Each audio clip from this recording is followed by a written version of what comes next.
이 시간 우리 직업 소명론 5번째 시간을 갖겠습니다.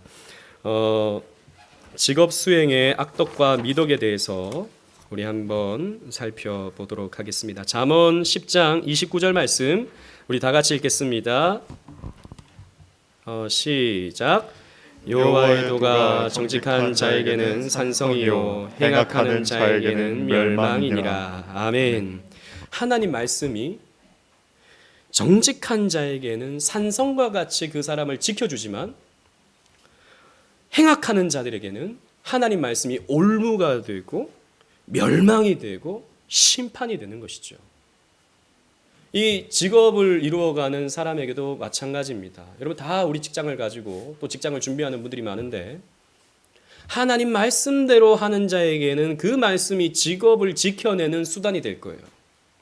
하지만 마음이 악한 자에게는 오히려 이 하나님 말씀이 내가 돈을 버는데 방해가 될 것입니다. 여러분 이 차이를 여러분 조금 이렇게 이해하시죠? 그 부분에 대해서 우리 한번 살펴보도록 하겠습니다. 그래서 우리가 버려야 할, 피해야 할 악덕 2가지와 우리가 붙들어야 할 미덕 2가지를 우리 한번 살펴보도록 하겠습니다. 먼저 루터는요, 독일 귀족들에게 고함이라는 이 논문에서 다음과 같이 말했습니다. 우리 다 같이 한번 이 부분 읽어볼까요? 시작. 교황, 주교, 신부, 수도사들을 신령한 직분으로 칭하면서 왕족, 귀족, 장인, 농부들을 세속의 직분이라고 부르는 것은 모두 지어낸 헛소리다. 철저한 기만이요 위선이 아닐 수 없다. 자, 우리 여러 번 제가 반복해서 설명을 드리는데 로마 가톨릭은 이런 성속을 구분했죠. 성직과 속한 일을 구분했습니다. 그래서 주일에 이루어지는 일은 거룩한 일, 6일 동안 이루어지는 이 직업의 일, 돈 버는 일은 속된 일, 이렇게 구분을 했던 것입니다. 그러니까 하나님 말씀이요, 주일에는 우리를 다스려 주지만 6일 동안에는 하나님 말씀이 무용지물이 돼버리고 마는 것입니다. 6일 동안에는 그냥 열심히 돈을 버는, 그냥 조금이라도 돈을 더 많이 버는 데 있어서 하나님 말씀은 아무런 상관이 없는 말씀이 되어버리고 마는 것이죠. 이것은 기만이다. 이것은 위선이다. 이건 헛소리다. 라고 루터는 말했습니다. 그래서 하나님 말씀이 우리의 주일뿐만 아니라 6일의 삶 속에서도 적용되어지고 실천화되어지고 그것이 우리의 돈 버는 일에 있어서도 영향을 미치게 만들어야 된다라는 것입니다. 그래서 개혁신앙은 하나님 말씀이 6일의 직업생활을 이끌게 한 것입니다.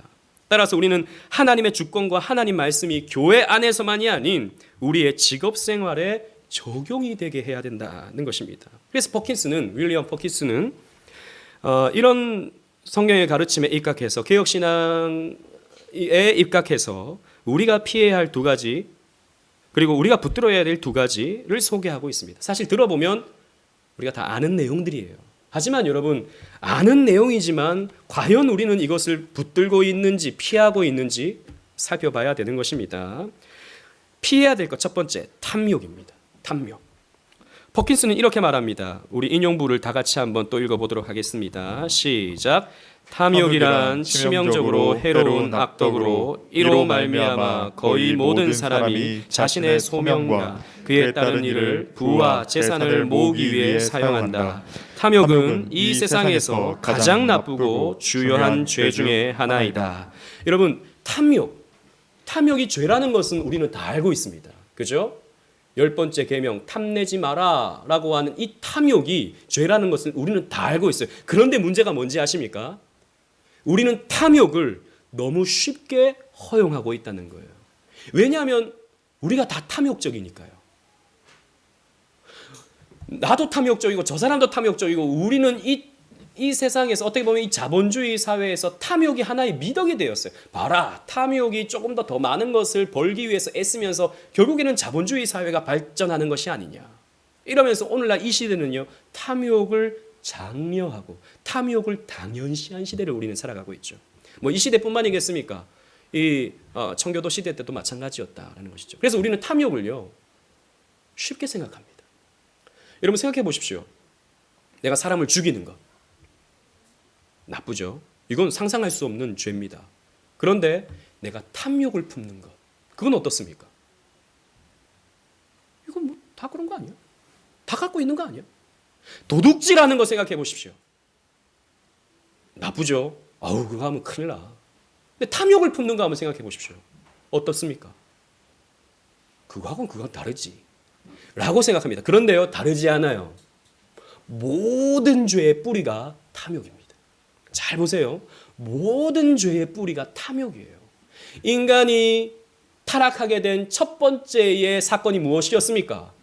선악과를 베어 무는 것이었어요. 이게 무엇입니까? 탐욕 때문이었어요.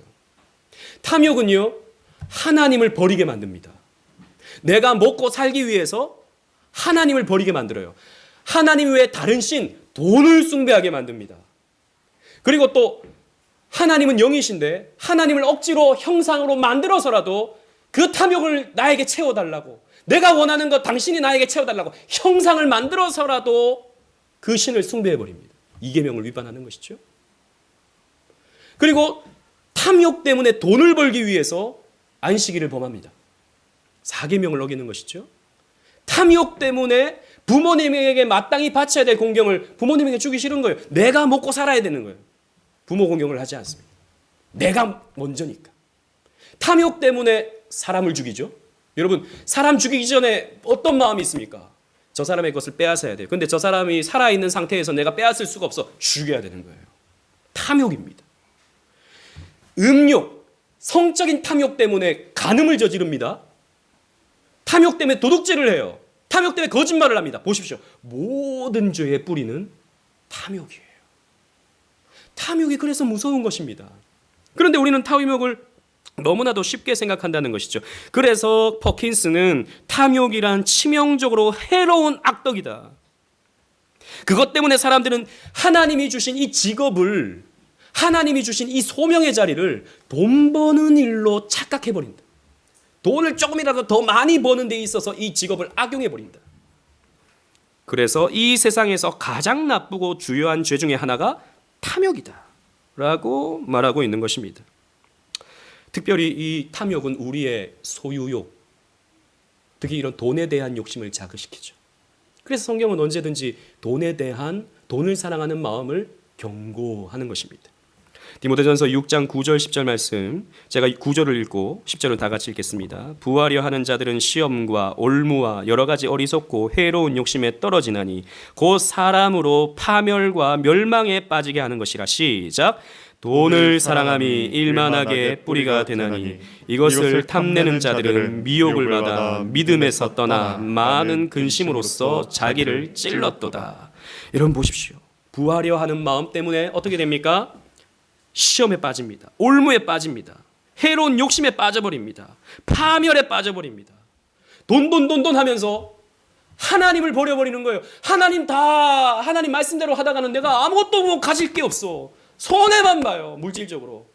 그러니까 하나님을 버려버리죠. 그러면서 점점 하나님과 멀어지는 삶을 살게 되는 것입니다. 돈을 사랑하는 것이 그렇게 여러분 위험한 것입니다. 우리가 오늘 오전에도 사대교회에 대해서 살펴봤습니다. 사대교회가 그렇게 죽게 된 가장 기본적인 근본적인 이유가 무엇이었습니까? 그들의 부요함 때문이었습니다. 그 언제든지 사금을 채취해낼 수 있는 그 부요함이 진리를 버려버리게 만든 거예요. 생명을 버려버리게 만든 겁니다. 그래서 돈을 사랑하는 마음이 일만하게 뿌리가 된다라고 사도 바울은 경고해주고 있는 것입니다. 그래서 우리는 탐욕을 극복하기 위해서 우리는 두 가지를 기억해야 됩니다. 첫 번째는 지금 있는 것으로 만족하는 것, 자족하는 것을 우리는 훈련해야 된다라는 것이죠. 이게 안 돼요, 우리가. 지금 너무 부족한데. 지금도 부족한데 목사님 어떻게 만족합니까? 미래가 불안해 죽겠는데 어떻게 만족하나요? 여러분, 그러나 여러분 우리 한번 생각해 봐야 됩니다. 만족이라는 것은요, 내 미래가 보장된다고 해서 생기는 마음이 아니에요. 내가 원하는 만큼 물질을 가진다고 해서 만족할 수 있는 것이 아닙니다. 해보셨잖아요. 여러분, 만족은 무엇입니까? 만족이란 하나님이 우리에게 가장 복된 삶을 허락하셨다는 것을 기억하면서 지금의 상황과 위치에 감사하는 마음을 갖는 거예요. 하나님이 지금 나의 그 신앙의 과정 속에서 믿음의 훈련을 시키기 위해서 지금의 딱 적당한 상황을 주시는 거예요. 아, 하나님의 뜻이 여기까지구나. 그러면 내가 이 부분에 있어서 만족해야겠다라고 하는 마음을 여러분들이 가지셔야 되는 것입니다. 히브리서 13장 5절 말씀 우리 다 같이 한번 읽어보도록 하겠습니다. 시작.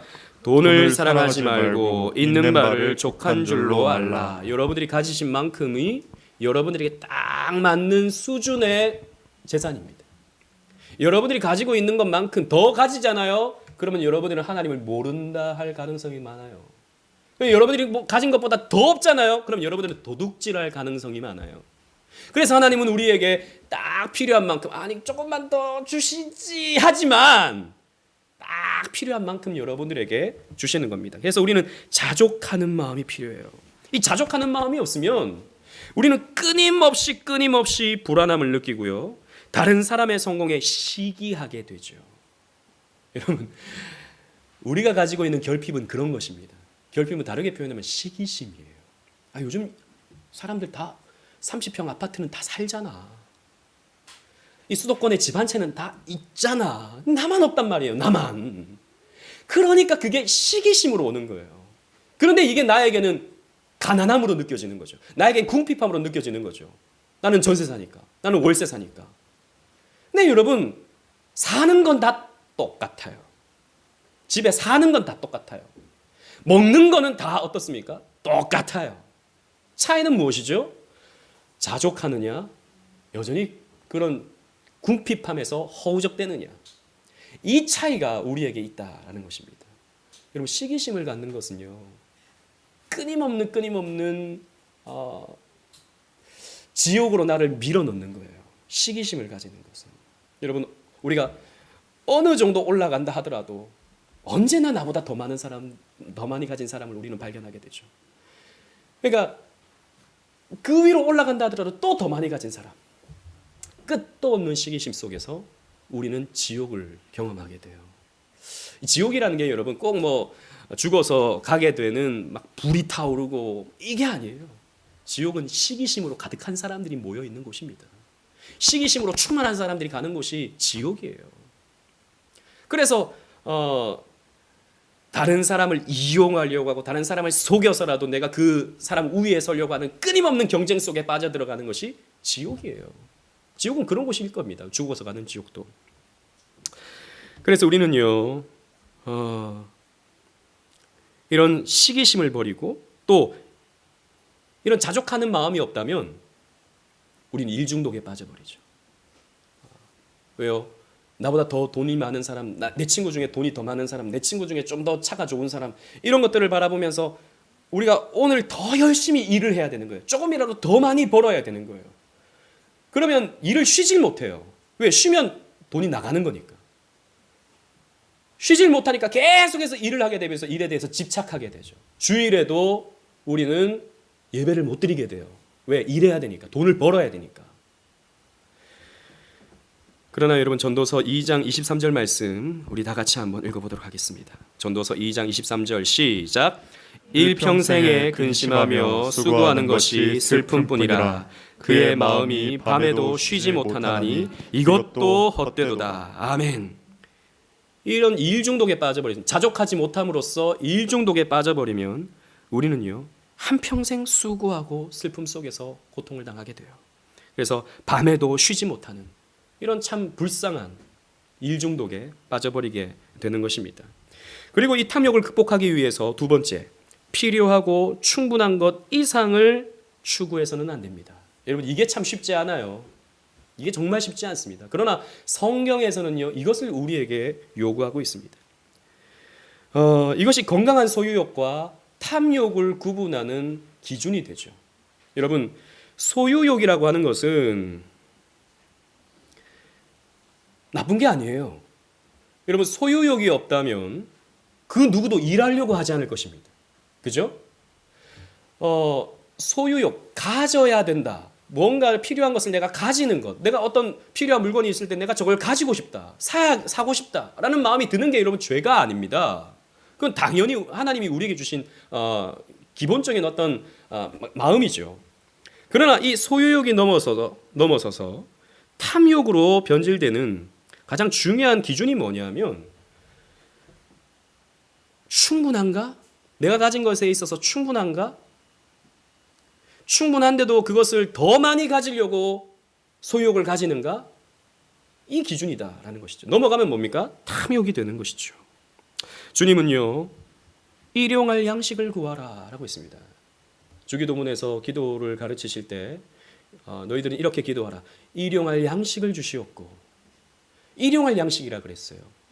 평생 먹을 양식을 주시옵소서 라고 기도하라고 가르쳐 주지 않았어요. 일용할 양식. 여러분 집에 밥 없는 분 계십니까? 쌀이 없어서 오늘 굶고 오신 분 여기 한번 보십시다. 쌀이 없어서 오늘 그 집에 갈 때 마트 못 갈 정도로 돈 한 푼이 없으신 분 여기 혹시 계십니까? 제가 알기로 그 정도로 없는 분은 여기 안 계셔요. 다 어느 정도는 오늘 하루를 먹고 살아갈 수 있는 기반은 다 갖추고 계시죠. 여러분 이것이 무엇입니까? 하나님이 우리에게 주신 일용할 양식이에요. 그런데 여러분 이것은 하나의 뭐랄까요? 상징적인 의미죠. 그러니까 우리가 가진 것, 우리가 사용할 것 이상을 구하지 말라라고 하는 어떤 큰 개념으로서 일용할 양식을 구하라라고 가르쳐 주는 겁니다. 뭐 밥 하나 있다고 됐다, 더 이상 구하지 마라 이런 말씀은 아닌 거예요. 그러나 우리는 충분한 것 이상 너머를 원하면서 점점 하나님을 의지하기보다 물질을 의지하게 되죠. 우리는 이런 소비주의 시대를 살아가면서 여러분 TV 광고 이런 거 한번 보십시오. SNS 이런 거 한번 보세요. 진짜 보라는 말은 아니고 보세요. 홈쇼핑 이런 거 한번 보십시오. 얼마나 좋은 게 많이 나왔는지. 요즘에는요 청소기, 우리 사모님이 그거 하나 좀 받아라 그러더라고요. 청소기 이렇게 보면은 그 진공 청소기만 되는 게 아니라 물걸레까지도 돼요. 저게 있으면 얼마나 편할까. 저걸 사야겠구나. 우리 집은 저거 안 되니까 진공 청소기만 되니까 나는 가난하구나. 우리는 그렇게 생각이 든다고요. 끊임없이 오늘날 여러분 이 소비주의 시대에 우리에게 주는 세상의 설교는 뭐죠? 소비하라. 그리하면 너희가 행복해질 것이요. 이것입니다. 소비하라. 그러면 너희가 행복해질 것이다. 우리가 그런 것들을 우리가 보면서 계속 나의 결핍을 느끼는 거죠. 내 결핍, 나는 저거 없는데 저거 있으면 좋겠다. 끊임없이 우리는 그런 자극을 받으면서 내가 가난하다고 느끼는 겁니다. 내가 없다고 느끼는 겁니다. 그리고 그렇게 되면서 우리는 하나님보다 물질이 나를 행복하게 만들어줄 거라고 착각하게 돼버리는 것이죠. 성경이 말하는 복은요, 결코 먹고 남아도는 것을 말하는 것이 아닙니다. 성경이 말하는 복은 하나님이 우리에게 필요한 것을 채워서 그 채워짐 속에서 넉넉함을 누리는 것이 복이다라고 가르쳐주고 있어요. 여러분 잠언서 30장 8절 말씀 우리 다 같이 한번 읽어보도록 하겠습니다. 시작. 나를 가난하게도 마시옵고 부하게도 마시옵고 오직 필요한 양식으로 나를 먹이시옵소서. 아멘. 여러분 아멘이십니까? 이거 아멘 못하시는 분이 있어요. 우리 교회는 없겠지만 나를 가난하게도 마옵시고에는 아멘인데 부하게도 마옵시고는 그냥 부한 건 내가 컨트롤할 수 있는데 우리 다 그렇게 생각한다는 거죠. 그죠? 물론 하나님이 우리가 컨트롤할 수 있는 만큼 부를 주십니다. 부를 주실 수 있어요. 부가 나쁜 게 아니에요, 여러분. 부유함이 우리에게 있을 수 있습니다.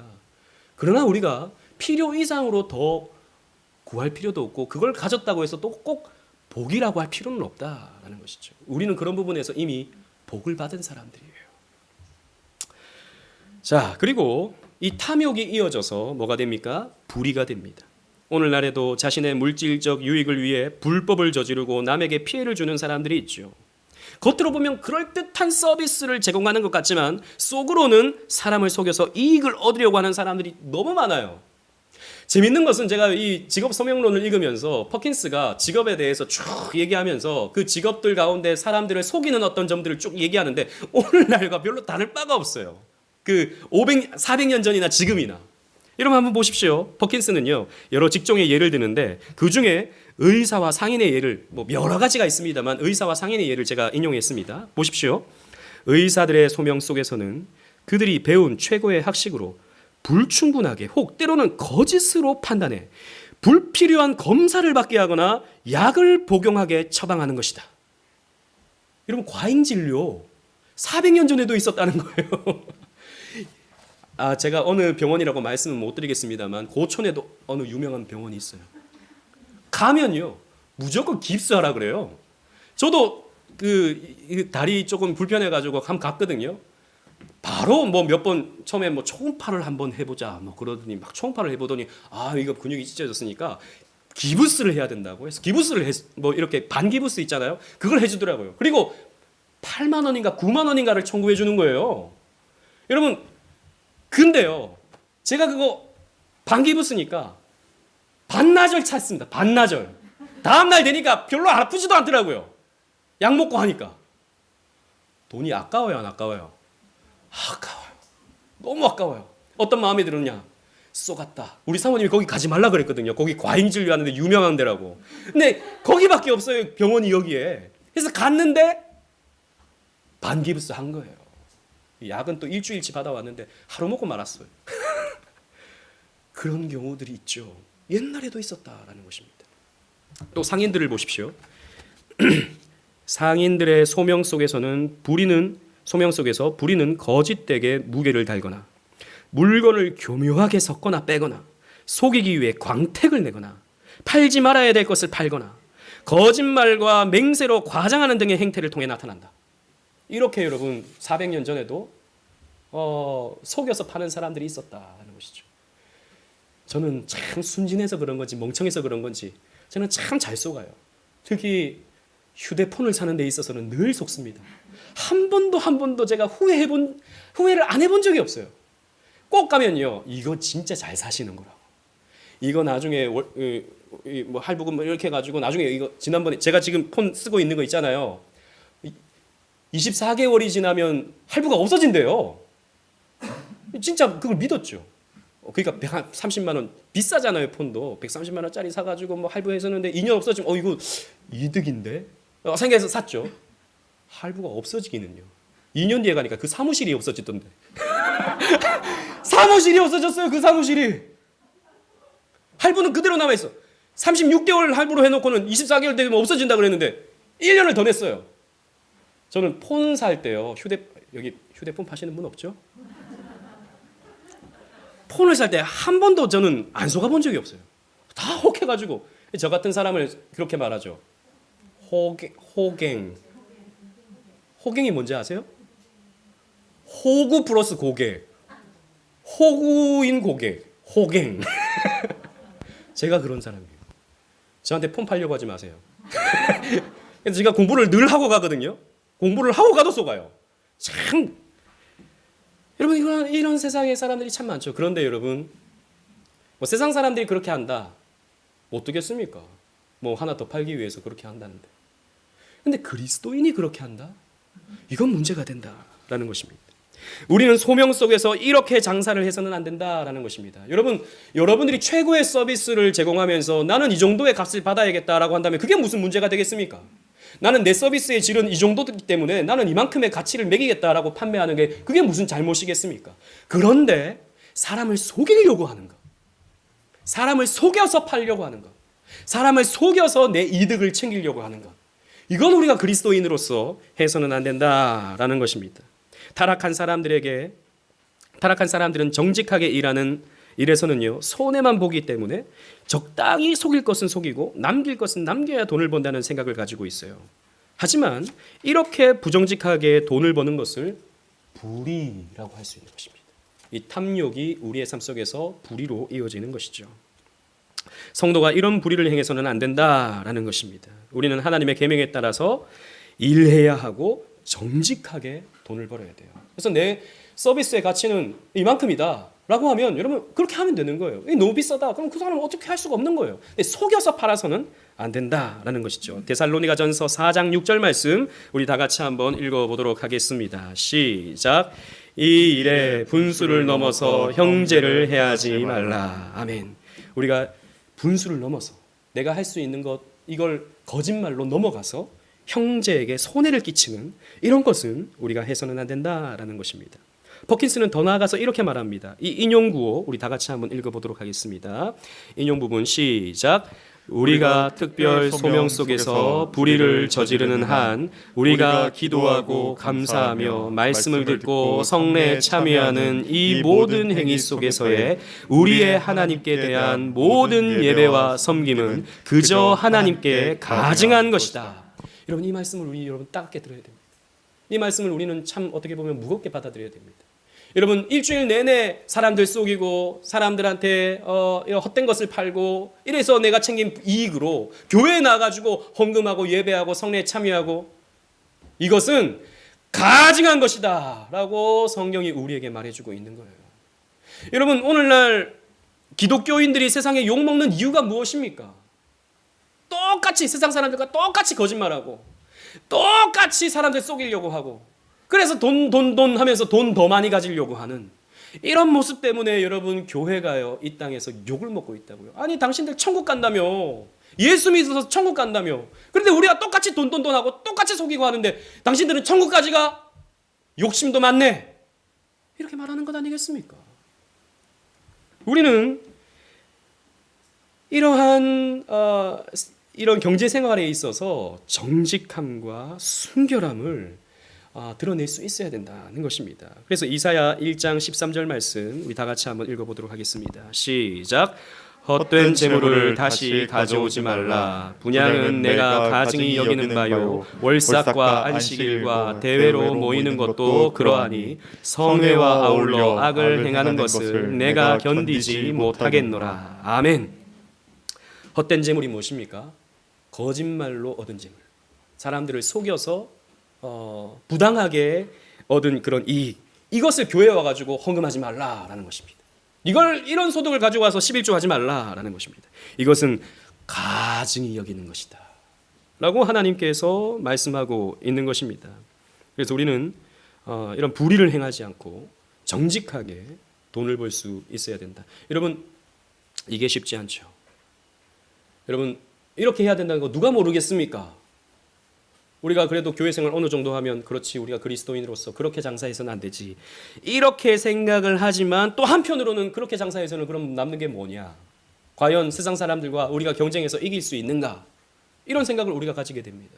그렇기 때문에 우리가 붙들어야 될 두 가지의 미덕이 있어요. 첫 번째 믿음입니다. 믿음.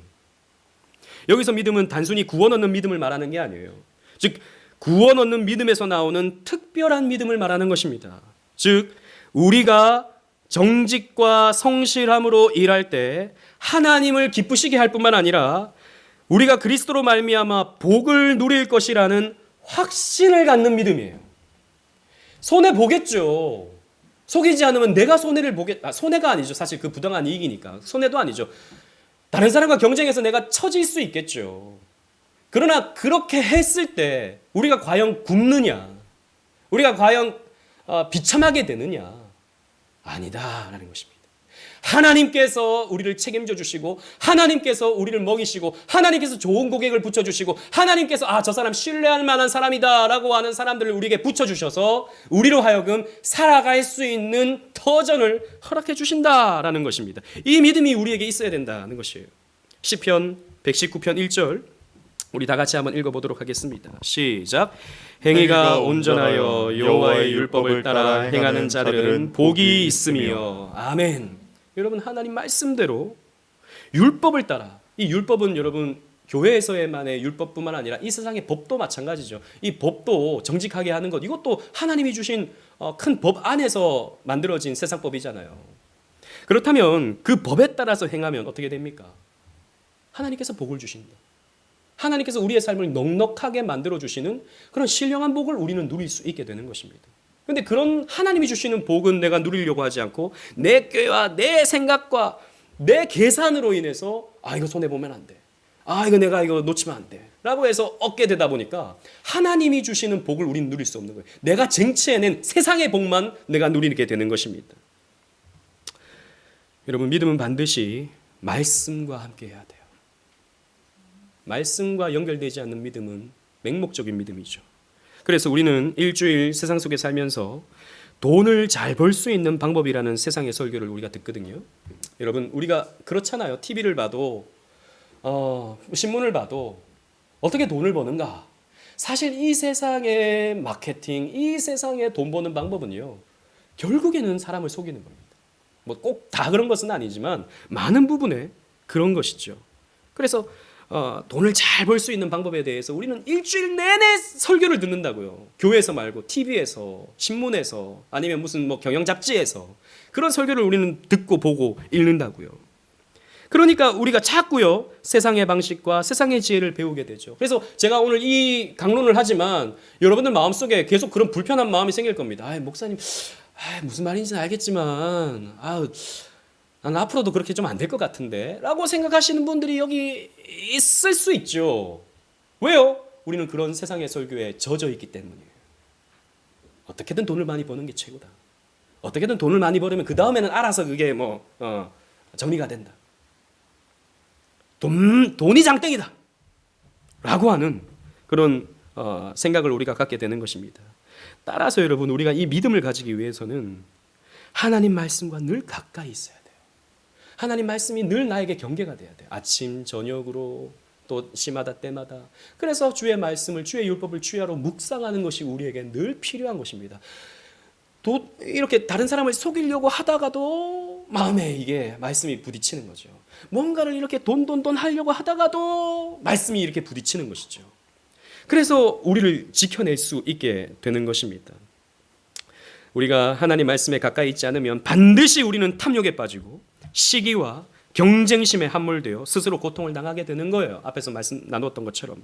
따라서 우리는 말씀의 지배를 받아야 되며 말씀에 대한 믿음 또한 우리는 가져야 되는 것입니다. 마지막으로 우리가 붙들어야 될 미덕은 사랑입니다. 믿음은 사랑을 통해서 역사하는 것이죠. 그래서 참된 믿음은 반드시 사랑의 열매를 맺습니다. 여러분들이 말씀 가운데 믿음을 붙들고 살아가게 된다면 두 가지의 사랑의 모습이 나타납니다. 첫 번째는 하나님을 사랑하게 될 거예요. 그래서 하나님을 높이고 영화롭게 하기 위해서 내가 오늘 열심히 일해야겠다.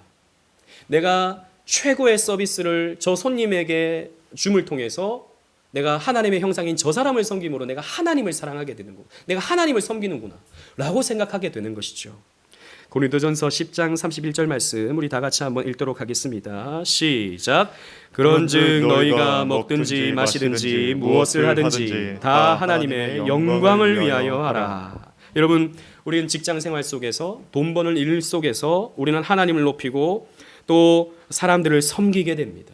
그런 모습들을 통해서 우리는 하나님께 영광을 돌리는 거예요. 이 믿음을 붙들고 있으면 우리는 반드시 이런 사랑의 삶으로서 직장 생활을 하게 되는 것이죠. 그리고 또 두 번째, 이웃을 사랑하게 됩니다. 소명에 따른 일과 의무와 수고가 교회와 사회와 우리가 구성원으로 있는 곳에 선에 이바지하게 해야 한다는 것이죠. 그래서 우리 사회를 더 풍요롭게, 또 내 주변 사람들에게 좀 더 이익을 주는 방식으로서 우리는 일을 하게 되는 것입니다. 참 믿음은 반드시 우리를 여기로 끌고 간다라는 것입니다. 그래서 여러분들의 사업장에 오는 손님을 가족이라고 생각하면서 사랑으로 섬겨준다면, 그러니까 물건을 사러 온 사람에게 정말 내 형제에게 내가 이 물건을 판다, 내 자녀에게 내가 이 물건을 판다라는 생각으로 그렇게 물건을 팔아줄 때, 이런 그것이 바로 사랑을 실천하는 것이다 라는 것이죠. 또 여러분들의 회사와 또 그 사업장의 그 직원분들을 사랑으로 섬겨주는 것이 우리가 믿음으로써 일을 하게 되는 모습이다라는 것이죠. 갈라디아서 5장 13절 말씀 우리 또 다 같이 한번 읽어보도록 하겠습니다. 시작. 형제들아 너희가 자유를 위하여 부르심을 입었으나 그러나 그 자유로 육체의 기회를 삼지 말고 오직 사랑으로 서로 종노릇하라. 아멘. 우리는 자유인이에요. 여러분 지난번에 말씀드렸던 것처럼 여기서 자유를 얻었다라고 하는 것은 어떤 사람 밑에서 움직이는 사람이 아니라 이제 어떻게 보면 밑에 위에서 사람을 부리는 사람이 되는 거죠. 자유인이라고 하는 것은 그런 자유를 얻게 되었을 때 그 자유로 육체의 기회를 얻지 말고, 그러니까 그 자유로 어떤 내 이익과 내 부요함을 위해서만 일하지 말고 사랑으로 다른 사람을 섬겨줘라. 그 직장에서 다른 사람을 섬겨주는 것, 내게 물건을 사러 온 사람에게 내가 사랑으로 섬겨주는 것, 이것이 우리 주님께서 우리에게 명령하시는 삶의 모습이다라는 것입니다. 여러분, 우리는 탐욕을 버려야 될 거예요. 그리고 탐욕이 낳는 이 악독, 불의를 우리는 경계해야 될 것입니다. 그래서 여러분들에게 필요한 것이 무엇입니까? 믿음이 필요해요. 내가 정직하게 할 때, 내가 말씀대로 할 때 하나님이 먹여주시고 입혀주시고 채워주신다 라고 하는 그 믿음으로써 우리가 나아갈 때 우리는 진정한 사랑의 삶을 살 수 있게 될 것입니다. 여러분, 우리가 직업 소명을 받은 사람으로서 이렇게 한 주간을 또 일할 수 있는 저와 여러분들이 되시기를 주님 이름으로 축원합니다. 아멘.